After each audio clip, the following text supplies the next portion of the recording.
Le château de Hombreau à l'heure accueille une belle exposition consacrée à Jacques Brel. La fondation, créée par sa fille France en 1981, propose un voyage en images et en chansons à travers l'œuvre de l'artiste. À cette occasion, France inaugure l'expo et nous parle de son papa.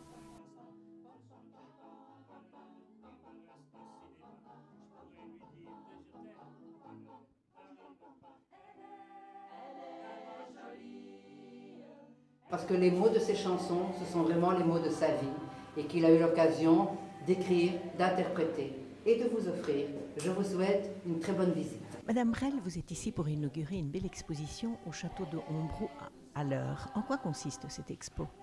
Alors l'exposition est en fait biographique. Il y a une quarantaine de panneaux qui évoquent des thèmes qui sont vraiment des thèmes liés à la vie de Jacques, à son œuvre, à l'écriture, au cinéma, à sa jeunesse, à Bruxelles, à ses appartenances. Oui, en fait, j'ai lu que vous avez créé cette fondation en 1983, si je ne me trompe. C'est important pour vous le souvenir. Alors j'ai créé la fondation en 1981. Le souvenir n'est pas du tout important. Par contre, ce qui est important, ce sont les gens qui posent des questions comme vous aujourd'hui. Et pour répondre convenablement aux gens qui posent des questions, au public qui vit aujourd'hui, mais je pensais effectivement que le processus de la transmission devait être le plus net possible, on va dire. C'est pas une question de souvenir, c'est une question de répondre aux questions des gens qui sont actuellement vivants et qui s'interrogent. Et une manière aussi pour tous ces fans, pour tous ces amoureux de Jacques Brel, de le rendre toujours vivant. Oui, mais pour ça, il ne faut pas de fondation pour que les gens soient vivants. Il faut simplement que des gens posent des questions. Ces chansons suffisent aussi. Alors là, effectivement, vous touchez quelque chose d'important, c'est que lui va toujours considérer que tout est dit dans ses chansons. C'est pour ça que dans cette exposition, d'ailleurs, il y a pas mal de citations de chansons, parce qu'il ne faut pas beaucoup d'explications avec Jacques. Il suffit d'aller dans ses textes et on a vraiment la quintessence de ce qu'il ressentait. Et quand on parle de Jacques Brel, vous dites souvent Jacques et pas mon père. Est-ce que c'est un hommage à l'artiste ou peut-être un reproche au père un petit peu trop absent ? Pas du tout, c'est parce que je suis une fille très obéissante et un jour mon père m'a demandé de l'appeler Jacques et donc je le fais par obéissance. Et puis surtout parce que quand vous en parlez, vous dites Jacques également et donc c'est une manière de me rapprocher des gens qui l'évoquent. Il fait partie un petit peu du quotidien. Quand on dit Jacques, c'est très, très intime. C'est pas très intime, c'est un être humain comme les autres, qui a un prénom comme les autres. Et disons que j'aime pas beaucoup les privilèges. Et que le fait d'être l'une de ses filles est donc pas un privilège à mes yeux, c'est un chemin, c'est un cadeau, mais un cadeau est toujours à partager. Je vois ici derrière vous des phrases célèbres. Je suis de caractère flamand. C'était autant au Bruxelles, bien sûr, chantait. Est-ce que vous pensez que Jacques était vraiment profondément belge ? Grande question. Non, pas grande question, mais j'ai envie de vous poser la question à vous. Est-ce qu'il se sentait vraiment belge ? La réponse est oui. Pourquoi ? Parce qu'il était aussi complexe qu'un Belge. C'est-à-dire qu'il était aussi riche d'émotions entre le Nord et le Sud. Bon, je ne vais pas vous faire un cours de géographie, mais nous sommes quand même un carrefour. Et je pense que Jacques était un carrefour aussi. Et que ça a beaucoup joué pour lui. Et je pense que quand on s'intéresse à lui, on doit d'office s'intéresser à la Belgique, à sa complexité, à ses excès, à ses ambitions, à ses faiblesses. Et ça fait partie de lui. Alors c'est vrai que très souvent, au début, les Français pensaient qu'il était français.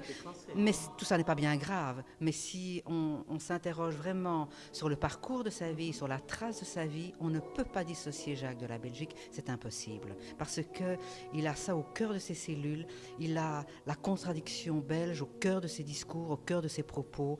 Il aime dans l'excès, il aime... je dirais vraiment que toute sa vie a été marquée de cette empreinte, de cette Belgique qui est tellement difficile à expliquer. Et lui a gardé cette richesse, il est inexplicable. Comme la Belgique est pleine de contradictions, c'est logique justement les contradictions de Jacques. Absolument, et quand on se confronte à quelques questions venant de nos amis français, il est parfois pas simple d'expliquer aux Français ce que c'est que la Belgique, on est bien d'accord, et donc ce qu'est Brel. Parce que Jacques en a fait quelque chose d'excessif dans ses chansons. On pourrait faire un lien presque entre cette appartenance à la Belgique, ses excès et tous ses crescendo dans ses chansons. Et donc là, il y a un lien. Et Jacques disait d'ailleurs souvent que quand on est né en Belgique et qu'on écrit un texte, il faut pouvoir l'interpréter avec énormément de vigueur et d'enthousiasme parce que le ciel est toujours gris, alors que quand un poète habite sur les bords de la Méditerranée, il doit donner moins de puissance pour qu'on puisse écouter ses propos écrits sous le soleil. C'est bien dit.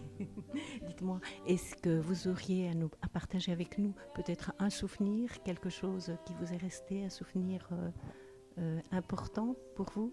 Il y a énormément de souvenirs et c'est très difficile d'en prendre un comme ça. Vous savez comment va la vie, on regarde un arbre, on en a un, on regarde un pont, il y en a un autre qui vient.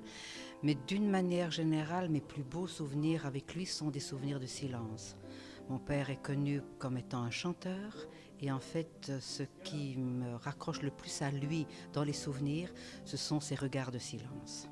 Lorsqu'il est sur scène, ces mots, ces regards, ces silences sont aussi importants les uns que les autres.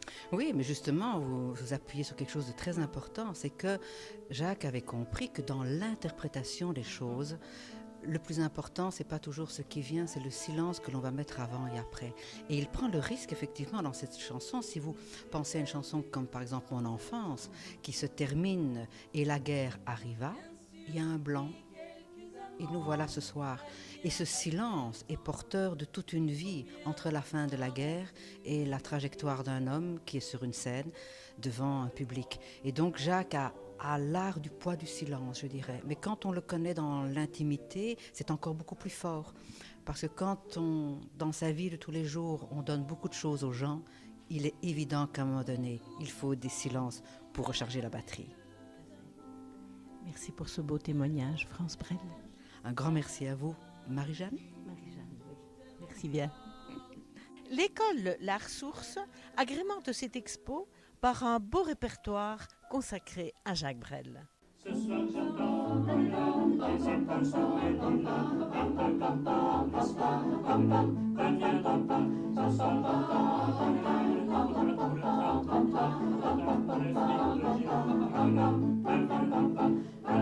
c'est mon horizon, c'est l'Américain,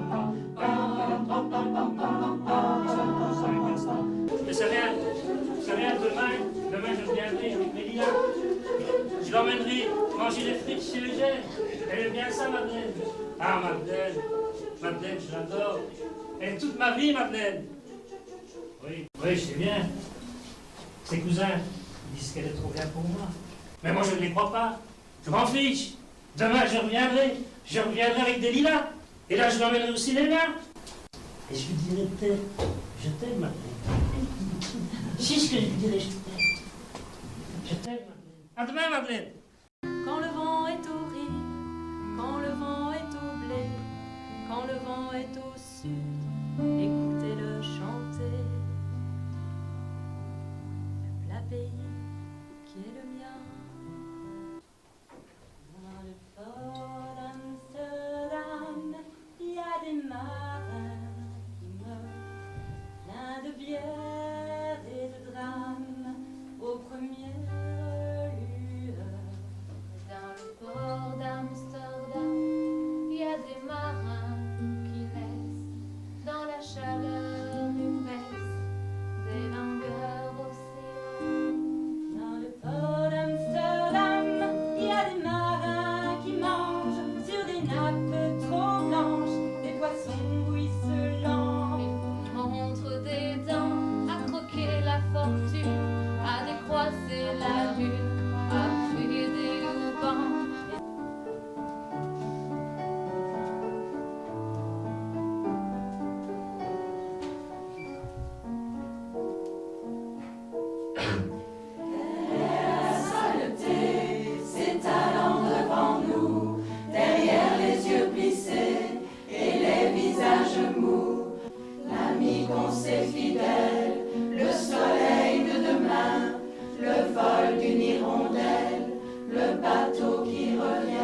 monsieur, je la crois.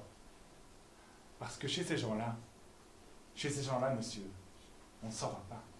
On ne s'en va pas.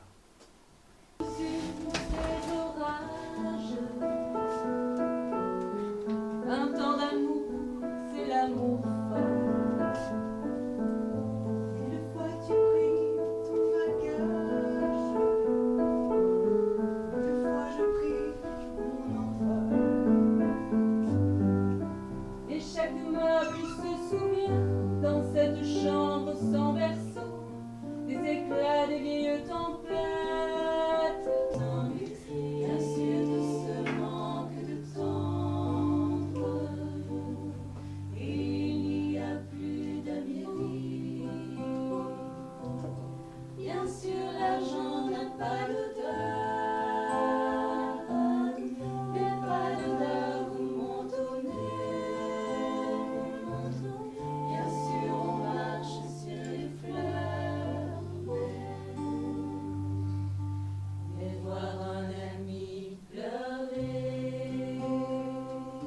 Nicolas Valentini, vous êtes à l'origine de cette école qui s'appelle, dites-nous un petit mot. Alors l'école s'appelle La Ressource, donc on est arrivé ici voilà, dans cette jolie ferme à Halleur. Et moi j'ai commencé mon école de chant il y a maintenant une dizaine d'années. On était d'abord sur Oupey et puis on a dû grandir, on a dû pousser les murs et donc on est venu s'installer ici. Et nous ont rejoint toutes sortes d'activités autour de la culture, également le bien-être et la musique bien sûr. Vous venez de faire un concert dédié à Jacques Brel. Comment s'est fait cette connexion? Alors la connexion s'est faite en fait grâce à France Brel que nous avons rencontré dernièrement lors d'un autre concert. On animait des fêtes de Pâques au prieuré Sainte-Marie avec Gabriel Ringlet et on a eu la chance de rencontrer France. Alors le contact s'est noué et voilà, on a osé lui demander si on ne ferait pas bien quelque chose sur Brel, un grand week-end Brel ici fin de l'année pour les élèves et pour tous les curieux et tous les fans. Vous venez de rendre un bel hommage à Jacques Brel. Bah, c'est gentil, on espère en tout cas. Et je voulais aussi vous demander, le choix de cette ferme, de ces locaux, ça s'est fait comment? C'est par une amie en fait qui est une élève qui loue les locaux à côté pour une société de cinéma. Et donc ici, dans l'enceinte de la ferme, il y a pas mal de choses. Il y a des privés, il y a aussi des entreprises, il y a une crèche et il y a nous en tant qu'école d'art. Donc on y est très bien en tout cas, on est proche de tout, mais au vert avec les vaches derrière et l'autoroute pourtant à 200 mètres. Les concerts se font régulièrement. Comment l'organisation? Alors on essaye de ponctuer l'année de plusieurs événements pour les élèves parce que c'est très motivant. Donc on a en général un gros spectacle au mois de février et un spectacle au mois de juin. Et voilà, de tout, on fait parfois des plus grandes salles, mais alors ici on aime bien être en toute intimité, jouer plusieurs fois, c'est aussi moins frustrant. Donc voilà, c'est avec grand plaisir qu'on le fait 6 fois cette année et que c'est complet. Donc voilà, pour le plaisir des uns et des autres. Avis aux amateurs donc. Avis aux amateurs, tout à fait. Voilà, tous ceux qui aiment chanter, c'est vrai que la famille et l'école grandit chaque année, donc c'est vraiment voilà, pour le plaisir. Merci bien. Merci à vous.